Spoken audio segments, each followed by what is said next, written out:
Hey guys, Dylan from Noble Records coming at you with another video. So, hot topic issue here lately in the vinyl community is slabbing records. You've seen coins slabbed, comic books, baseball cards, pretty much any type of collectible. If they can throw it in a plastic case and put a grade on it, they will. So it's only a matter of time before people start doing it with records. People doing it now, and a lot of people have a lot of opinions about it. So I'm going to talk about some of the pros and cons, share with you kind of my opinion and the opinion of some other people that I know, and we will get to it. So if you haven't already, hit that subscribe button, give me a like on this video. And then leave a comment. I would love to talk to you in the comment section about your opinion, what you think. This is a big thing in the record industry. I think it'll become a bigger thing in the future. So would love to hear all your thoughts. Also, we have a record store in Matthews, North Carolina, where we buy big collections, make recommendations. We have exclusive releases, a record label, all that stuff. Follow us on Instagram at Noble Records. So this all started a couple years ago. I'm minding my own business, and I get a email or something, some sort of correspondence from somebody who has one of these companies that is slabbing records. And they said, hey, we would love to see your opinion on this. We'd love to see if you have any records you think would be a candidate for slabbing. We would love to help out. And I think they wanted me to help them promote it or something like that. My immediate response, I don't promote almost anything unless it's something I really, really love. And I hated the idea immediately. I just said, no. There's no way I'm putting a record into a case where I can't listen to it. Sorry, hard pass. And so over the years, my opinion has changed a little bit. I think that there's some records that should be slabbed probably. But yeah, we'll get to that in the course of this video. I think that there is some good things about it. I think there's some bad things about it. But first of all, kind of the concept behind it is, you get a record. I don't see people doing it with like records that aren't near mint or sealed or whatever. That seems like really the only case you'd want to do it. But it takes a record that's really rare. You put it into a glass case where it's sealed. You cannot open it. And then a grade is put on it. And then beyond that point, it is purely a commodities exchange. There's no way you could listen to it. No way you could really even enjoy it. So to me, that is what I hate about it. That's what I think everybody hates about it. So it takes something that you love, a record, something that's iconic, something that, and then it completely takes away the entire purpose of it being a record. It's just a piece of art at that point at best. So that is kind of, you get it. And the only thing that is something that's worth money to somebody. And that is it. It's just reduced to money. And so that's not a bad thing. I make my entire living, support my family on selling records. It's obviously part of the industry that needs to happen. But when it seems to be reduced to it's just about money, I think that gets under a lot of people's skin, including mine. I wouldn't own a shop and a record label and all that stuff if I didn't absolutely love records and music and all that stuff. So it is a huge passion of mine. I do know a lot of people that will buy a really rare, expensive record, and they might not even know what the record sounds like. And then they flip it for a lot more, and to them, it is literally just making money. It's a commodities exchange, and that's it. So nothing wrong with making money. I'm not saying that. It's just I like to surround myself with people that really care about music and really care about people and the community and all that stuff. And most record collectors that I know don't give a crap if something's sealed. They want to listen to it. That's most people that I know. Now, there is a niche market of people that will pay ridiculous money for records sometimes. There are people that have a lot of income and they will pay whatever they have to pay for something. Mike from the In Groove made a video a couple months back. It was a great video. He's talking about how some really high-priced records had sold. Somebody paid, and I'll put a screenshot, I can't remember, I'm sorry. Somebody paid a ridiculous amount for a John Coltrane record. It was like $12,000 or something like that. Might have been more. But this is a screenshot of what the sale went for. I can't remember. But anyways, and so, and that was kind of what I think brought on this video, but a bunch of things had sold for a lot. And he was just talking about some records that he thought would go up in value. And he talked about slabbing. He kind of touched on it briefly, I think, in that video. And his point of view was, and I think I made a comment on the video, like, I'm kind of on the fence about slabbing. I think that maybe some records should be, but I can't remember what I said. But he basically said that you know, if you get a sealed first pressing Dark Side of the Moon and it's $2,000, it's worth $2,000, you're not going to open it and listen to it and like bring it down to being worth $100, which is true. It's very true. Very good point. You never see a sealed Dark Side of the Moon because anytime someone bought it back then, they opened it up and listened to it. So in that case, to where it is something that you found that is worth a ton of money and it's like a diamond in the rough, one of a billion, you know, you never see, and it's sealed, all that stuff, I get why somebody would.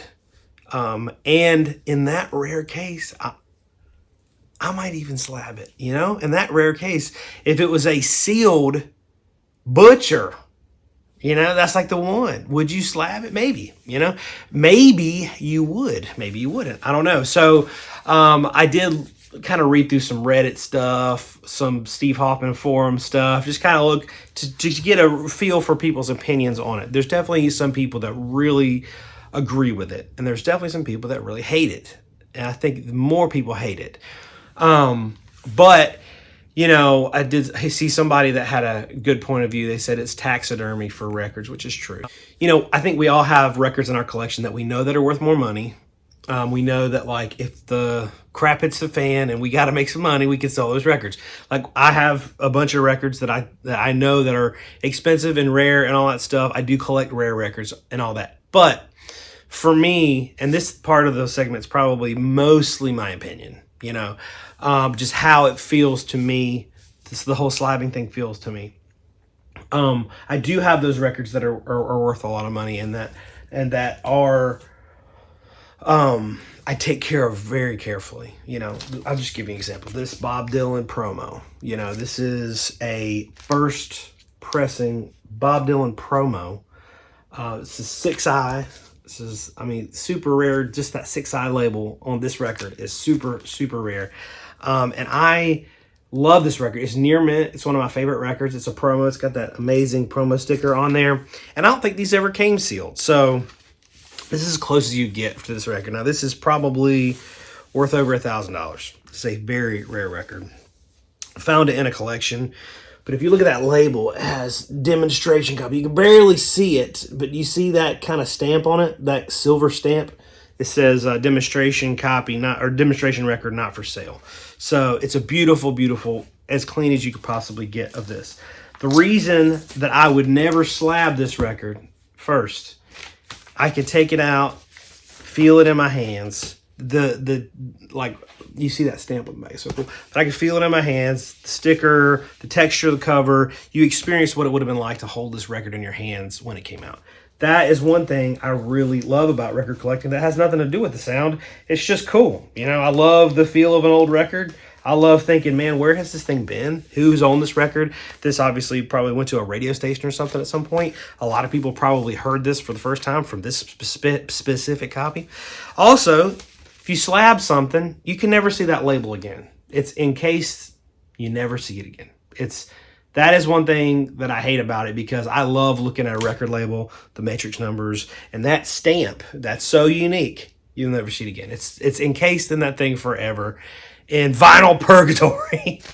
And I'm not saying I'm a purist by any means. I just like, you know, I like what I like. Again, this is the only sealed record that I have in my collection. This is Guns N' Roses' Appetite for Destruction. It is the band cover. This is the only record that I would even consider encapsulating or slabbing or whatever in my whole collection, because I'm going to keep it sealed. I'm not going to open this. It's purely for the artwork. You know, the label on the second pressing is the same as the one on this one. You know, this does have a sticker in there and all this stuff. Whatever. I bought this sealed. I don't think I have any reason to open it. It doesn't sound any different than the other one. I'll probably keep this one sealed just because of the artwork. So this is the only one. But would I get it slabbed? I wouldn't, because I love feeling it in my hands. I love the feeling of the cover, even in the shrink wrap, all that stuff. So I just personally wouldn't. Now, from like Mike, so Mike from the Ingrove, I talked about his video. He's talking about if you had a first pressing Dark Side of the Moon, yeah, I would slab it, because there's absolutely no way that it needs to be opened. That's one of a billion or million or whatever. And I think Mike, and you can watch his video and you can ask him yourself, but I think he mostly wouldn't. He has I think he said in a comment that most of his records are not sealed, and he doesn't collect slabbed records or anything like that. He was just talking about the concept of it, which I think the point that he made about the Dark Side of the Moon was a great point and very true if you think about it, all that stuff. Another concern that I have with slabbing records is if it's sealed, you don't know if it's warped or not. This Homer record is an amazing, heavy Southern rock record, a very valuable, very rare record. A friend of mine sold me this sealed original pressing. I paid a lot for it. As soon as I got it home, what did I do? Slide that joker open, throw it on the turntable. And what do you know? It's warped. So a lot of records that have been warped or have been sealed for a long time are warped. Their storage warped for whatever reason. I say like half the time. Half the time I get one that's been sealed since the 70s and I put it on, it has a warp to it, which sucks. So if you go get one, and you can't tell, if it's got one of those like really light storage edge warp type things, you can feel along those edges and you cannot tell if it's warped. Sometimes you can, sometimes you can't. Most of the time, you will never know until you open it up to spin it if it's warped. So you're grading a record based on something on the inside that you have no idea if it's warped or not. I was extremely bummed when I got this and it was warped. I didn't say anything to my friend that I bought it from because he didn't know. And I bought it with the assumption that it's presumed mint. If you open it, that's on you, and I did open it, and I have a flattener, so I got it, pretty well. It plays, it's fine. But that's something that really a huge concern is you would never know what the warp looks like. You would never know what the label looks like. I love the artwork on a record label. I love everything about a record. So that is one thing that I wouldn't be willing to sacrifice for my collection. Here's another one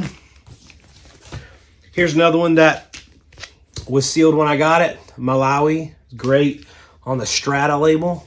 Super, super rare. As soon as I got it, didn't even think twice about it. Opened it up and listened to it. Don't regret anything about it. It's a great record, and I listen to it all the time. I love that record. This is another one, George Brigman, Jungle Rot. This could be, I actually bought this, and this came from George Brigman himself. It was sealed. It was not sealed, but it was near mint in the shrink. This is as clean as it could possibly ever be. I would not ever slab this because I want to hear it. Super rare record. And then this is another one, probably one of the rarest records I have. This is a Led Zeppelin test pressing of Led Zeppelin's first record. It is incredible. I still listen to it sometimes. I love it. And I've talked about this in many of my other videos, but knowing that, so this came from KMET or KMET on, this is like the biggest rock radio station on the West Coast. So all the music influence that came from that area, anybody who was in that area, this is the first time they ever heard Led Zeppelin was through this record right here. This is Led Zeppelin sent these out like a month before the release so they could play it on the radio so people would be able to hear it and get ready for the release. And so when the record came out, they would buy it. So this was playing all the time on that radio station. So this is probably one of the coolest records that I have. And it is rare, and it probably, some people think should be, slabbed, but I would never do that because it is cool for me to listen to it on my system. It's all about that history for me. I love it. So another big concern for me would be sometimes it really is hard to tell if something has been resealed. So, sometimes like I've bought collections where I'm like, man, there's a lot of sealed stuff in this collection. And then you go through and look and you're like, wait a minute, this is resealed. And the way that you notice is like you take a record and let's say this is our exclusive that just came out. So you would look on the top and the sides and the edge and you see like if there's any marks underneath the shrink wrap. You know what I mean? And you have to really get in there close to look sometimes. And sometimes you can tell and sometimes you can't. Also kind of sometimes the different types of shrink wrap will kind of tell you what decade it's from. Most of the really old ones, there's like a seam in the back right there. But you have to really, really be able to look and pay attention. Sometimes it's almost impossible to tell. So if you couldn't really get in close and look at it, I don't know that you'd know if it had been a reseal or not. And what's even worse than that is I don't even think it would matter, you know what I mean? Because whoever buys a slab record, you're not going to open it, you know what I mean? So I think, all this to say, it depends on you and your collection, what you like. Everything boils down to that. There are some pros to it. I don't want to just sit and talk bad about it. I think the main pro of it is that you have a actual grading. So anytime you buy and sell records online, people will say this is VG plus, and you get it in the mail and you're like, what the heck, this is like terrible. Or somebody will say it's near mint and you get it in the mail and you're like, what? Or sometimes they'll say VG and you get it and you're like, wow, this is a nice record, this is better than VG. So our grading standards, just based on everybody's is a little bit different, you know. Like I always grade on the side, try to be as conservative as possible. So even if people are really strict, they agree with me. Every record is a case by case deal, so it's so hard to get everybody on the same freaking page. You know what I mean? So it being if you go to a professional grader and they give it a number grade, if you think of, you get what, G plus or F, and then G plus, VG plus, near mint, and mint is the only, that's the spectrum that we work in. Sometimes I'll think, man, something's between VG plus and near mint, but it's not, I wouldn't quite call it near mint, but it's better than VG plus. So it would be better to have those, a more exact measurement of, so that grading system I do think is cool, that it's on a 10-point grading scale, and that it's done by a professional. So it's not like just some dude selling from his grandma's basement, hey, this is a VG plus, whatever. I think that's the biggest plus, is that it has an actual number grading that's an exact representation of what the condition of that record's like. That is the biggest plus that I see. Some of the pros are that it is bringing a lot of versatility to the vinyl hobby. There's a lot more people that are getting into vinyl. There's a lot more people that are spending money on records, which, for me, owning a record store, I still think all the time, how much longer am I going to have a job? I mean, at some point, vinyl's going to tank and I'm going to be out of a job or whatever. So the more people that are into records, even the weird stuff, the stuff I'm not into, the stuff I don't agree with, the fact that it is so much of a thing that people are slabbing records is great. I think it's awesome. I posted something about it on Instagram maybe a couple weeks ago, and I had a bunch of people comment back you don't need to be discouraging this because it's a really good thing for vinyl. It's a really good thing for the hobby. Really good. I don't see that it's a great thing for the hobby. It may be, whatever, but I do approach it with an open mind. I will say, I can't express certain part about it feels wrong to me. I don't love the idea of putting something like making a record to where you couldn't ever listen to it or feel it in your hands. That seems insane to me. But I get that some people might want to do it, and that's totally fine. That's your prerogative. One person messaged me what if you found a Sealed Farm record? Farm is one of my absolute favorite albums. Still on my wall. I should have grabbed it, and they're well, you wouldn't. And I'm no, they only made 1,000 of those records. If I found a Sealed Farm, I would sell my copy to one of my friends who's dying to have it, and then I would keep the sealed one and open it up, and it would be an absolute perfect copy. There's just no way I would take a record that is that rare and make it to where you couldn't listen to it. Now, Dark Side of the Moon, you can find them all over the place. Who cares? Yeah, seal one up. Who cares? If it's some rare Beatles Butcher or something like that, seal it up, whatever. A sealed Butcher is so rare. Yeah, you probably should seal it up. But the pure fact that you can't see the label, you can't feel it in your hands, you can't experience it in any way, it's just a commodities exchange. That's kind of what gets under my skin about it. But is it 100% a bad thing? No. I think there's some pros to it. I get that there's some special cases where people might and they should. So hit me in the comment section. Let me know what you guys think. I know that this is a hot button issue. Would love to hear your opinions on it. I do think that in record collecting, we should keep an open mind about all this stuff, and that not everybody's opinion, my opinion is not going to be yours, and I get that. That's great. So just let me know what you guys think, and I will see you in the comment section.